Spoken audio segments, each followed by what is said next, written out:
আসসালামু আলাইকুম। এটা হচ্ছে DC circuit type 5 point method, যেটা টেসলা ভলিউম 1 এর 4th এডিশন করতেছি আমরা।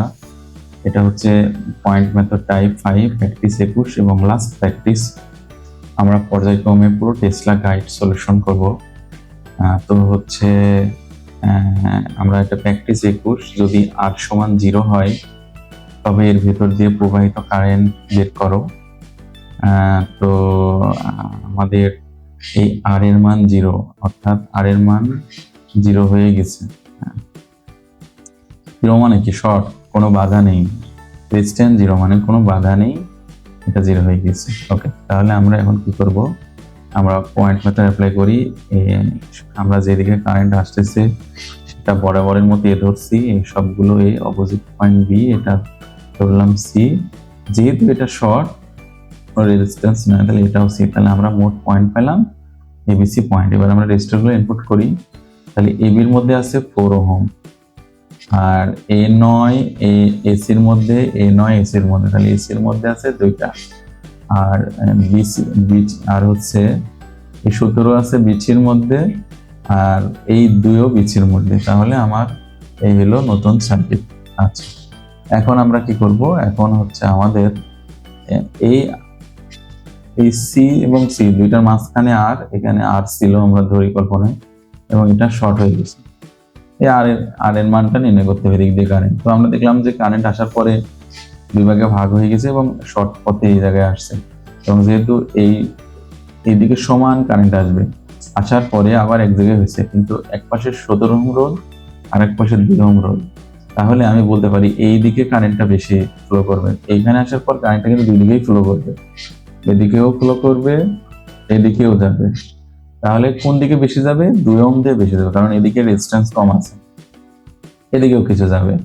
তাহলে আমরা এবার এই আর এটার কারেন্ট নির্ণয় করি। তো কোনো একটা শর্ট পথের কারেন্ট নির্ণয় করতে হলে আমাকে অবশ্যই কেসিএল অ্যাপ্লাই করতে হবে, মাস্ট। তাছাড়া আমাদের অপশন নাই। তাহলে কেসিএল অ্যাপ্লাই করতে, আমরা কেসিএল যদি অ্যাপ্লাই করি এই সি পয়েন্টে, তাহলে আমরা দেখি কি পাই। আমার আসছে I9, আসছে হচ্ছে IR, আগত কারেন্ট I9, IR, নির্গত কারেন্ট হচ্ছে আমার I2। তাহলে আমার I9 এবং I2 এর কারেন্ট জানতে হবে। তাহলে I9 এর কারেন্ট আমরা নির্ণয় করি। তাহলে কিভাবে নির্ণয় করবো? আমার মোট কারেন্ট 3, আর এই কারেন্ট আগে নির্ণয় করি। এখানকার কারেন্ট যদি আমরা নির্ণয় করি, তাহলে বিপরীত শাখার রোধ হচ্ছে, এটা আমরা ধরে নিলাম I। তাহলে এই কারেন্টটা নির্ণয় করলে আমার পরে ডিস্ট্রিবিউট করা সহজ হবে। তাহলে মোট কারেন্ট 3, বিপরীত শাখার রোধ 4, বা বিপরীত শাখার রোধ 4 যোগ নিজস্ব শাখার রোধ কত? 9 প্যারালাল 9 যোগ 2 প্যারালাল 17, বিপরীত শাখার রোধ নিজস্ব শাখা। তাহলে আমার অ্যান্সার আসে এটা 1.1662। এটা হচ্ছে এই জায়গার কারেন্ট। এই জায়গার কারেন্ট আমরা বলতে পারি 1.1662, এই জায়গার কারেন্ট। তাহলে এখন আমি কি করব? এখন আমি এই কারেন্টটা এই 9 এর মধ্যে দিয়ে কতটুকু যাচ্ছে সেটা নির্ণয় করব। তাহলে আমরা I9 সমান কি দেখব? মোট কারেন্ট এটা 1.1662, বিপরীত শাখার রোধ 9 বাই বিপরীত শাখার রোধ ও নিজস্ব শাখার রোধ, তাহলে 10.58 কিলো। এটা পাইলাম আমরা কোন কারেন্ট? এটা পাবো আমরা এই 9 এর কারেন্ট। এবার আমার এই 2 এর কারেন্টও জানতে হবে। তাহলে এই দুজনেরও আবার মোট কারেন্ট কিন্তু এই 1.1662। তাহলে মোট কারেন্ট 1.162, বিপরীত শাখার রোধ 2 এর বিপরীত 17, বিপরীত শাখার রোধ নিজস্ব শাখার রোধ। তাহলে এটা আমরা পেলাম 1.0434 অ্যাম্পিয়ার। তাহলে আমি এবার এখানে বসাই দেই।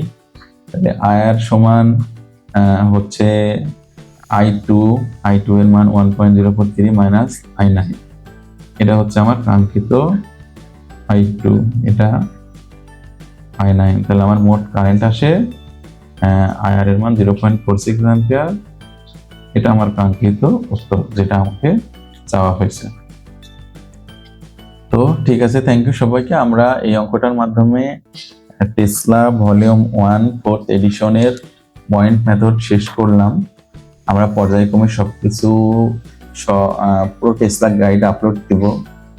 তো আপনারা যারা অলরেডি আমাদের ইউটিউব চ্যানেলের পরিবারের সদস্য হয়েছেন, সবাইকে আন্তরিক ধন্যবাদ জানাই। আপনারা আপনাদের রিকোয়ারমেন্ট যদি কোনো কিছু থাকে অবশ্যই মতামত জানাবেন, কেমন হচ্ছে আরো কিভাবে ভালো ক্লাস নেওয়া যায়, কিভাবে আপনাদের জন্য আরো বেশি উপকার করা যায়, এরকম কোনো রিকোয়ারমেন্ট থাকলে আমাদেরকে অবশ্যই জানাবেন। সেটা হোক ইউটিউব, আমাদের ভিডিওর কমেন্ট বক্সে জানালে আরো বেশি ভালো হয়। তো আপনারাও সবাই ভালো থাকবেন, আপনাদের সবার জন্য সুস্বাস্থ্য কামনা করছি। আমার জন্য দোয়া করবেন। আসসালামু আলাইকুম।